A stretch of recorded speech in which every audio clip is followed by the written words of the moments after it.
Hola, ¿qué tal?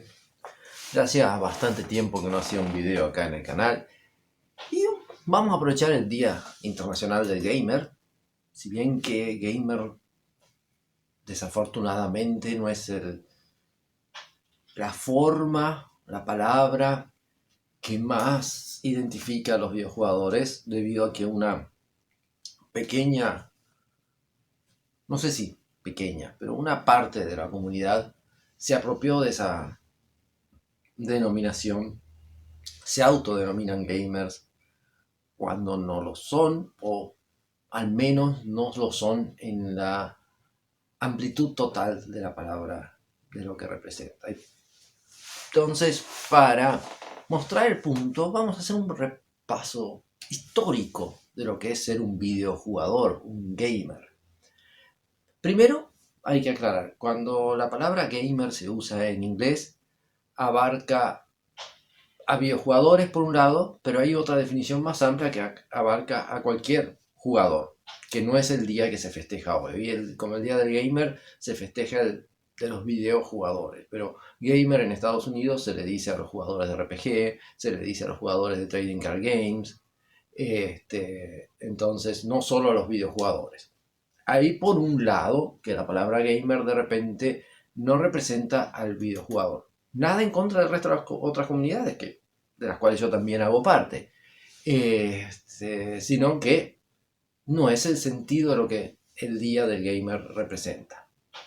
Después la otra parte es esa parte de la comunidad de videojugadores que desprecian a los que ellos consideran inferiores y no los consideran gamers. Entonces, esa parte que se autodenomina gamer y tanta toxicidad ha traído a la comunidad de videojuegos, yo no quiero considerarlas parte de esta comunidad.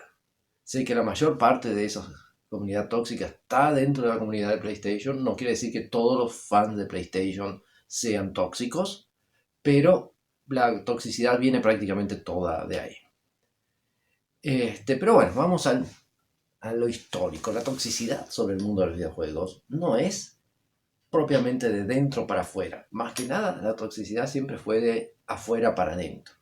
Lo que explica una parte de esa toxicidad gamer no la justifica, que es el hecho de que los videojuegos son una forma de arte para algunos, pero bueno, son un entretenimiento muy moderno, que tiene como mucho 50 años de vida.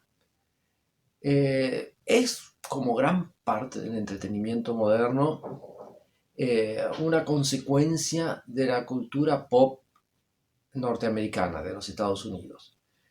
Eh, Estados Unidos es su gran mérito probablemente sea el haber democratizado el acceso a la cultura, haciéndolo mercantilmente rentable. Para muchos eso es una afronta, fue un desprecio a la cultura en sí, pero en general hizo que todas las clases sociales tengan acceso a cultura de una forma que nunca antes había sido posible. Sé que muchos van a decir que la cultura se puede llevar a todas las clases de otras formas, y en cierta razón es verdad, pero no de la forma que todo el mundo la pueda disfrutar. Porque una cosa es llevar cultura a un pueblo, a una sociedad, y forzar a que la consuma, porque es lo que vos querés que consuman, y otra cosa es darle todo lo que se pueda darles y que la sociedad elija qué es lo que quiere consumir. Entonces, en ese aspecto, Estados Unidos implementó una forma de que todo podría comercializarse y de esa forma llegar a más gente. Y así ha pasado. En ese aspecto, los videojuegos es una de las formas de expresión cultural que más ha crecido gracias a los avances tecnológicos, obviamente, porque es un producto que depende de la tecnología y en base a que las personas lo quieren consumir. Pero en la década del 70, final del siglo XX, no era bien visto a las personas que jugaban videojuegos, inclusive a las criaturas que jugaban videojuegos. Cualquier tipo de preconcepto se aplicaba a las personas, a toda la cultura nerd en general, los jugadores de RPG, los jugadores de trading card games, los jugadores de videojuegos, los amantes de los cómics, de la ciencia ficción, de las películas clase B. Todos eran muy, muy mal vistos, muy estereotipizados y muy discriminados por la sociedad. Esa discriminación fue disminuyendo con el tiempo. Hoy ya no existe prácticamente en la mayor parte del mundo. Es muy aceptada por la sociedad e inclusive se ha transformado en cool. Lo que no significa que no hayamos tenido que tener muchas batallas contra la discriminación, contra el preconcepto que se tenía por los nerds y todo lo que a los nerds nos gustaba. En los años 80, 90, la comunidad normal de la sociedad era muy, muy preconceptuosa con respecto a los otaku, los frikis, los geeks, los gamers. Entonces, un adolescente que jugaba videojuegos no era popular. Una criatura que jugaba videojuegos se lo toleraba. Un adulto jugando videojuegos, ese es un enfermito, ese tiene algún problema mental. Esa era la percepción de la comunidad en general. De los padres, de los abuelos, de los jefes, de los subordinados, de las mujeres. No todas, obviamente, no todos los que cité acá, pero existía mucho preconcepto, ¿no? El pibe que jugaba videojuegos, porque era un hobby mayoritariamente masculino, no era popular entre las chicas. Las chicas que jugaban videojuegos no eran muchas. No por problema de los videojugadores, sino porque el resto de la sociedad le hacía ver que eso no era bueno. Entonces, ¿qué es lo que ha pasado con la democratización del videojuego, con el acercamiento del producto a más consumidores? Ha roto esas barreras del preconcepto que existían antes. Con el pasar del tiempo se fue viendo que personas que jugaban videojuegos desde chicos son adultos completamente funcionales en su vida adulta. El hecho de que hace casi 50 años o 50 más o menos que los videojuegos están entre nosotros, ha hecho que muchos de los que eran discriminados y consiguieron pasar esa discriminación y crecer y formar una familia, tienen menos problema que sus hijos consuman ese producto. Por lo tanto, a veces los consumen en conjunto. Se ha generado familias donde padres e hijos son videojugadores. Con ese hecho de que padres videojugadores, padres geeks en general, ha hecho que muchas hijas sean mucho más propensas a jugar videojuegos, ya que sus padres no las critican. El hecho de que al haber otras personas que no son solamente los jóvenes nerds que juegan videojuegos, o sea, verlo como algo más normal, mucha más gente se acerca a eso. Eso ha hecho que una parte de la comunidad que siempre fue gamer se sienta invadida. Y eso se afecta más cuando los que discriminaban antes llegan al hobby y le dicen a los que estaban desde siempre cómo tienen que hacerlo, cómo tienen que ser, y si no lo hacen las cosas que ellos dicen, vos sos el discriminador. Entonces, obviamente eso ha creado un choque cultural. No, lo que yo no digo que esa discriminación, esa imposición de los que nunca, de los que antes no eran y ahora porque es cool quieren ser geeks, nerds, videojugadores, etc., esté bien, ni que justifique el contraataque. No es eso lo que yo quiero decir, ¿no?